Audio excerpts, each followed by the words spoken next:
Hi, my name's Tolani. My name's Aliyah. We're going to be interviewing trained sculptor come designer Ed Carpenter, known for his modern and creative style. Infamous for his pigeon light, now hailed as an alternative London souvenir, we speak to him about his opinions on the future of London design.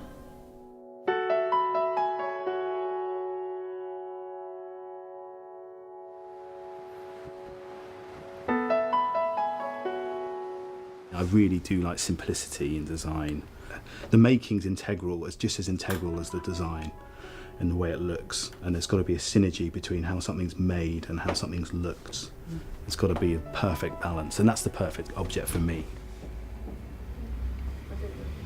From my observations, there's a real return to kind of materiality, like raw materials. You see a lot of kind of blackened steel and brass and bronze. It seems kind of quite geometric, quite very, let's say almost naive use of geometry is what I'm seeing a lot of at the moment. And there's definitely a return to something a bit more kind of hands-on and basic.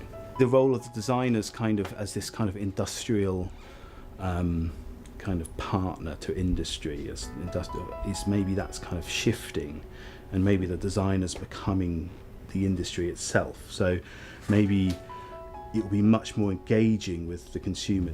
You know, there'll probably be more kind of limited edition sort of objects coming out maybe by designers, because it's easier to do now. You know, whereas before it'd be, you know, you went into a furniture shop and you bought a piece of design by said famous designer, whereas now you might commission a designer. You know, it might be easier to do that with technology and the rise of sort of social media and things like that. The computer-aided design and the ease of access to things like laser cutters, CNC machines, 3D printers means that you know the tools you have at your disposal are just much greater. Therefore, you're going to see a lot more diversity, I think.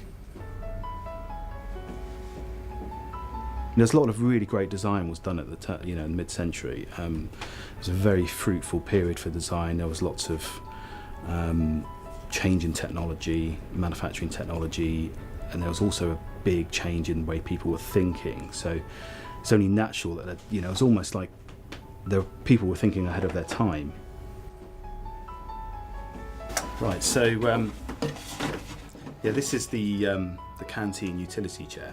The technology played a big part in this project, right from all the 3D CAD from the very beginning, when we made it in 3D CAD, through to the prototyping and the final production. Although it references an old chair that was mass produced in the UK, you know, after the war, it has a lot of elements of, you know, modern techniques in it.